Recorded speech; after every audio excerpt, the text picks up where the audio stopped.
जाने मेरी जाने मन बचपन का प्यार मेरा भूल नहीं जाना रे जैसा मेरा प्यार है जान तुझे किया।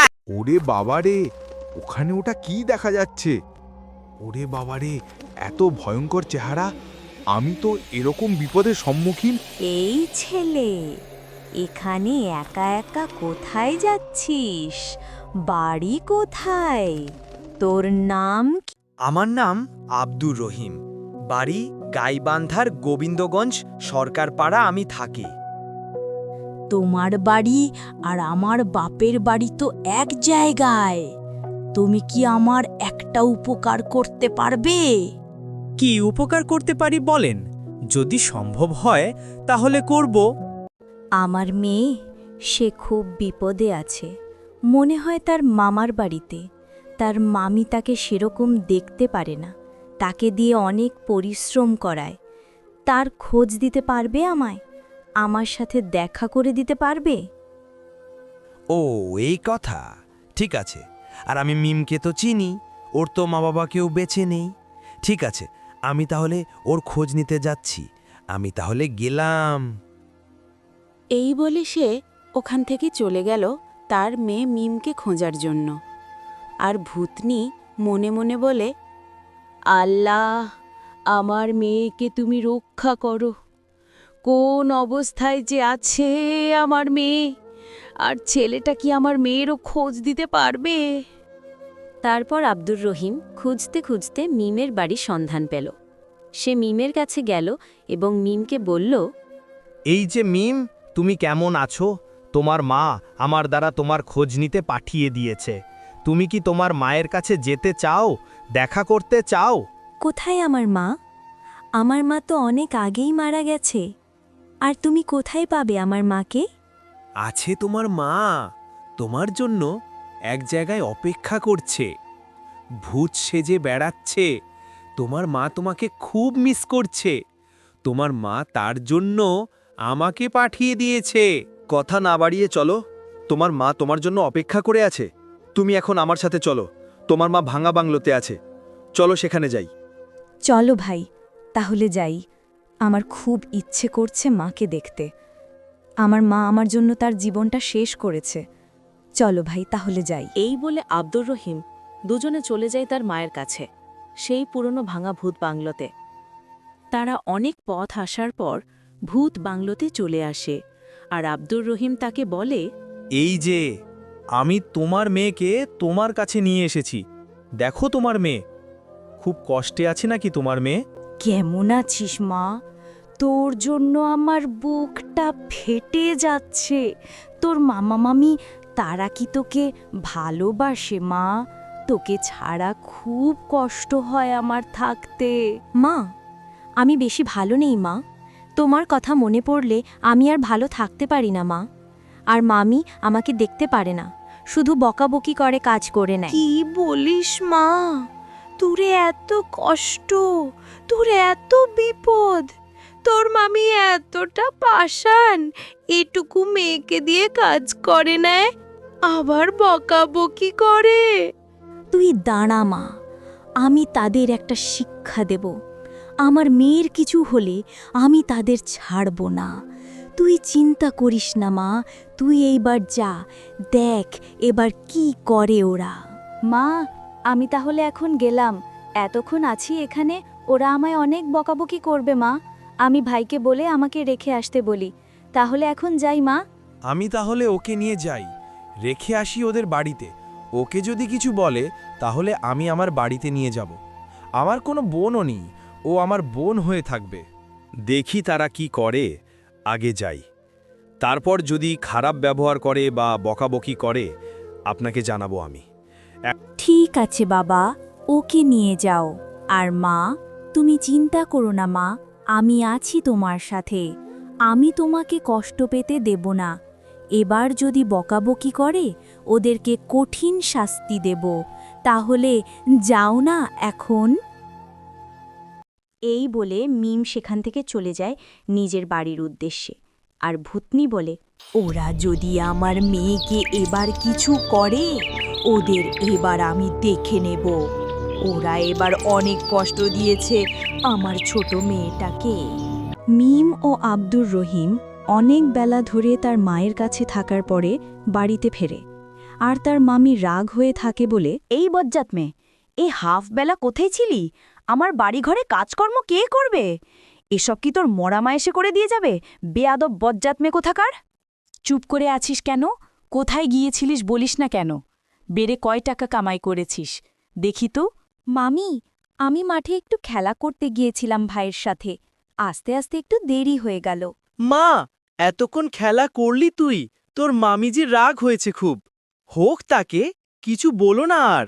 সে তো অনেক ছোট মেয়ে, তাকে এবার মাফ করে দাও হ্যাঁ, গিন্নি। তাকে এবার মাফ করে দিন। আমি তাকে ডেকে নিয়ে গিয়েছিলাম, আমার দোষ, তার কোনো দোষ ছিল না। তাকে আমি খেলতে যাইতে বলেছিলাম। কিসের মাপ? আমার বাড়িতে কত কাজ পড়ে আছে, সেসব কে করবে? তুমি করবে সেসব কাজ? এই মেয়েটি আজকে ঘুরে ফিরে ভাত খাবি, আমি তোকে আজকে ভাত দিতে পারবো না। এসব কি বলছো মামি? আমার তো অনেক খিদা লাগছে, দয়া করে আমাকে একটু ভাত খেতে দাও, তারপর তোমার সব কাজ করে দেব আমি। একটু খেতে দাও না আমাকে। কি আবার ভাত খেছিস? তুমি তো আমি আর বাড়িতে উঠাবো না, বের হয়ে যা আমার বাড়ির থেকে। আর খাবার তো দূরের কথা, তোর মুখ দেখতে চাই না আমি। তোর মাকে খেয়ে হয়নি, এবার আমাকে খেতে এসছিস।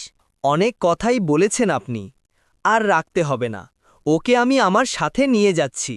আমার বোন হয়ে থাকবে মিম, আর আপনি আপনার পাপের শাস্তি ঠিকই পাবেন। চল বোন, আমার বাড়িতে। এই বলে মিম ও আব্দুর রহিম চলে গেল তার বাড়ির উদ্দেশ্যে। অনেক পথ যাবার পর সেও মিমের বাড়িতে পৌঁছায়। আর আব্দুর রহিম তার মাকে বলে, মা, কোথায় গেলে তুমি? ঘর থেকে বের হও। এই যে দেখো, কাকে এনেছি আমি। এই কথা বলতে তার মা ঘর থেকে বের হয়ে আসে এবং আব্দুর রহিমকে বলে, কে বাবা এই মেয়ে? অনেক মিষ্টি দেখতে মেয়ে, দেখতে অনেক সুন্দর। ওকে কোথায় পেলে বাবা তুমি? মা, ওর নাম মিম। ওর মা বাবা কেউ বেঁচে নেই। ওর মামার বাড়িতে থাকেও। ওকে ওরা কেউ দেখতে পায় না, অনেক বকাবকি করে এবং মিমকে বাড়ি থেকে বের করে দিয়েছে। তাই ওকে আমি আমার সাথে করে এনেছি। আমার তো আর বোন নেই, ও আমার বোন হয়ে থাকবে। হ্যাঁ আন্টি, তারা আমাকে অনেক বকাবকি করে, আমার বাড়ির সব কাজ করে নেয়, আমাকে তো আজকে খেতেও দেয়নি। খুব ক্ষুধা লাগছে আমার। অনেক কথা হয়েছে, আমার ছোট মেয়েটার অনেক ক্ষুধা লেগেছে। চলো, আমার মা তোমাকেও একটু খেতে দেই। মুখ চোখ তো শুকিয়ে ফেলেছে তোমার। এই বলে তাদের দুজনকেই ঘরে নিয়ে যায়, ভাত খাওয়ানোর জন্য ঘরে নিয়ে যায়। আর তাদের দুজনকে ভাত খেতে দেয় আর বলে, আজ থেকে তুমি আমার মেয়ে হয়ে আমার বাড়িতে থাকবে। তোমার আর কোনো চিন্তা নেই মা, আর অনেক মজা করে খাবার খাও।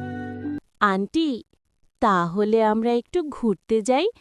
আমাকে ভালো লাগছে না, আমি একটু ভাইয়ের সাথে ঘুরতে যেতে চাই। ঠিক আছে মা, যাও। এ বাবা যা, আমার ছোট মাকে নিয়ে পুরোগ্রাম ঘুরিয়ে নিয়ে আয়। তারপর মিম তার মায়ের কাছে যায় আর মিমও তার মাকে বলে, এরকম সুন্দর একটা মেয়ের সাথে কেউ এরকম খারাপ ব্যবহার করে? কত ছোট একটা মেয়ে, কতটা পাষাণ তার মামা মামি। আজ থেকে ও আমারই মেয়ে।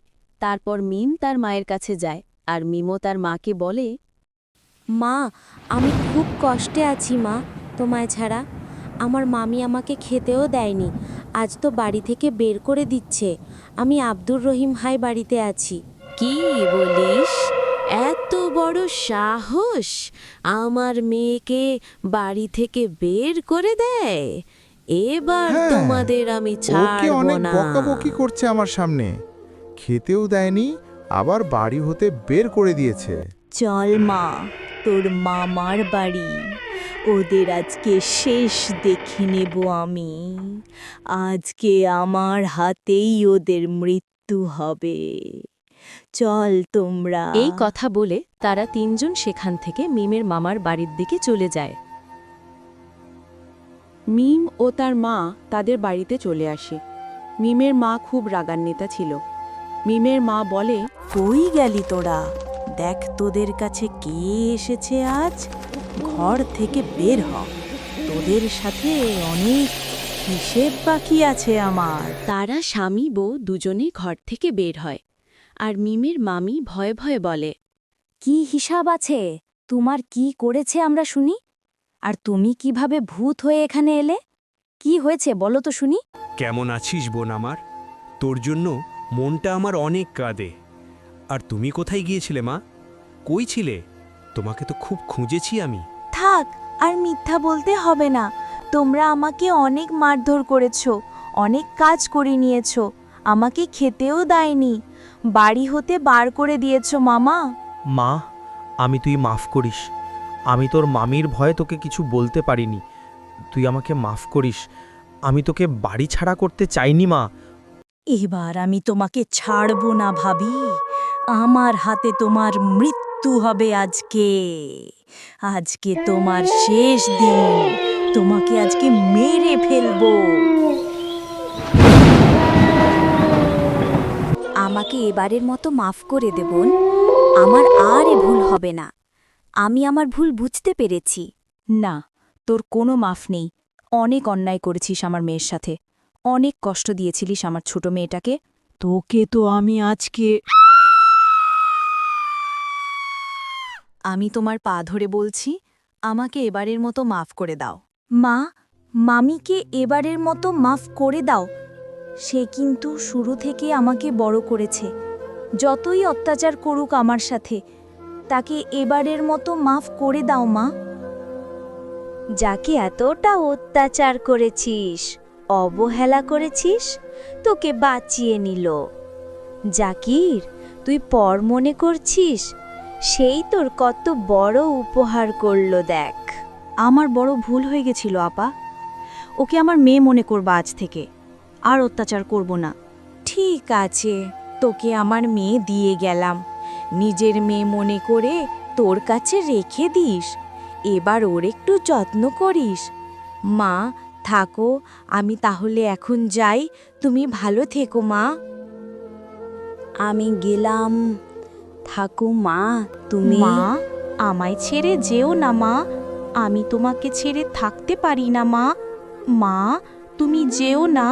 মা, তুই কান্না করিস না, আমরা তোমার পাশে আছি মা। তোমাকে আর কষ্ট পেতে দেব না। মিম, থাকো, পরে কথা হবে। আমি তাহলে এখন যাই। বিকেলে মাঠে এসে খেলা করব, দুজনে একসাথে। এই কথা বলে আব্দুর রহিম সেখান থেকে চলে যায় এবং তার মায়ের তার কাছে এসে বলে, মা, আমি তোমাকে অনেক কষ্ট দিয়েছি, আর তোমাকে কষ্ট পেতে দেব না। আজকে তুমি আমার নিজের মেয়ে হয়ে থাকবে আমার পাশে। এই বলে মামি তাকে বুকে টেনে নেয়, তাকে অনেক আদর করে। ভিডিওটি দেখার জন্য সবাইকে অসংখ্য ধন্যবাদ। আমাদের পাশে থাকতে এখনই আমাদের চ্যানেলটিকে সাবস্ক্রাইব করুন।